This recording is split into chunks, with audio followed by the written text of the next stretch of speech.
کرنے کا طریقہ اور سلیقہ بتا کر کے بھیجو، چھوٹوں پہ شفقت کرنے کا طریقہ اور سلیقہ بتا کر کے بھیجو، تاکہ تمہاری بیٹی جس گاؤں کے اندر، جس سماج کے اندر، جس معاشرے کے اندر جانے کے بعد، جس گھر میں جا کر کے اپنی زندگی کو گزارے، وہاں کے لوگ ان کے کارنامے کو دیکھ کر، ان کے اٹھنے بیٹھنے کو دیکھ کر، ان کی کارکردگی کو دیکھ کر کے خوش ہو جائیں، اور جب ان کے گھر کے سبھی لوگ خوش ہو جائیں گے تو یقیناً وہ لڑکی اللہ تبارک و تعالیٰ کی برگزیدہ بندی بن جائے گی، اور جب اللہ کی بارگاہ کی برگزیدہ بندی بن جائے گی تو اللہ تبارک و تعالیٰ اس کے سبب سے اس کے گھر کے اندر خیر و برکت کا نزول فرما دے گا۔ تو میرے محترم صاحب کرام، ضرورت اس بات کی ہے کہ ہم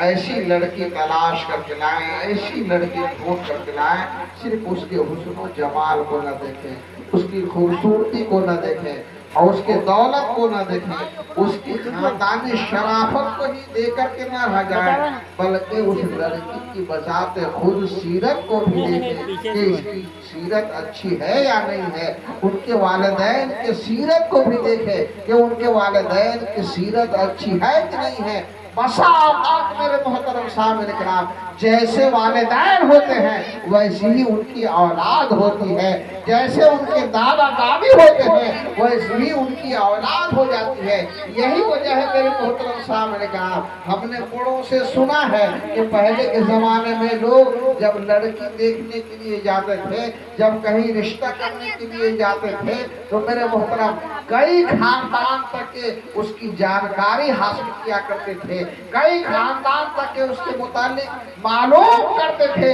کہ ان کے والدین کیسے تھے، ان کے ماں باپ کس طرح کی زندگی گزار رہے تھے، ان کے دادا دادی کس طرح کی زندگی گزار رہے تھے، ان کے نانا نانی کس طرح کی زندگی گزار رہے تھے۔ گویا کہ میرے محترم سامعین کرام، مکمل طور پہ چھان بین کی جاتی تھی کہ ان کے خاندان کے اندر کہیں کوئی ایسا انسان تو نہیں ہے جو بدنام زمانہ ہے، جس کی سماج میں کوئی عزت نہیں ہے، یا سماج میں کوئی ایسا کام کر گزرا ہے جس سے سماج کے لوگوں نے اسے نگاہ سے گرا دیا ہے۔ عزیزان ملت اسلامیہ، آج بھی زمانے نہ اس کے جانب لوگوں کی بالکل ہی توجہ نہیں ہے، صرف ایک توجہ ہے کہ لڑکی ہمیں حسین مل جائے اور دولت والی مل جائے، تاکہ زیادہ سے زیادہ ہمیں وہاں سے دہیج کے سامان، دہیج کے پیسے، دہیج کی گاڑیاں حاصل ہو جائیں، اور ہم گاؤں کے اندر، سماج کے اندر، معاشرے کے اندر یہ کہیں کہ دیکھو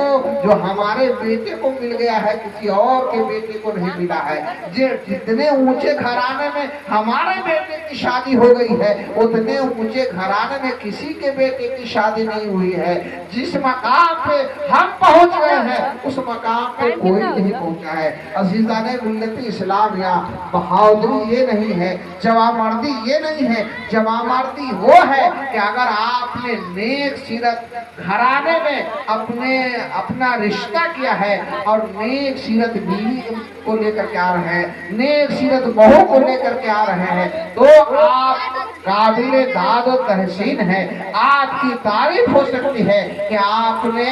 اچھی سیرت کی لڑکی کو لے کر کے آیا ہے، ایسے گھرانے سے لے کر کے آیا ہے جن کا سماج کے اندر، معاشرے کے اندر اچھا نام ہے، جن کو لوگ عزت کی نگاہ سے دیکھتے ہیں، ایسے گھرانے میں آپ نے رشتہ کر لیا ہے، تب کہیں میرے محترم سامعین کرام آپ جوان مرد ہو سکتے ہیں۔ اس لیے ضرورت اس بات کی ہے کہ شریعت ہمیں جن کاموں کا حکم دیتی ہے ہمیں اسی کے مطابق اپنی زندگی گزارنے کی ضرورت ہے، تاکہ شریعت کے مطابق ہم زندگی گزاریں گے تو ہم یہاں بھی کامیاب ہو جائیں گے اور وہاں بھی کامیاب ہو جائیں گے۔ عزیزان ملت اسلامیہ، دنیا کے بے شمار رسومات کو ہم کرتے ہیں صرف اور صرف اپنی ناموری کے لیے، صرف اور صرف اپنی ناموری کے لیے۔ کچھ اس کام کو بھی انجام دیجئے جو ہمارے بزرگوں نے ہمیں تعلیم دیا ہے۔ میرے محترم، چلتے چلاتے ایک بات میں آپ کے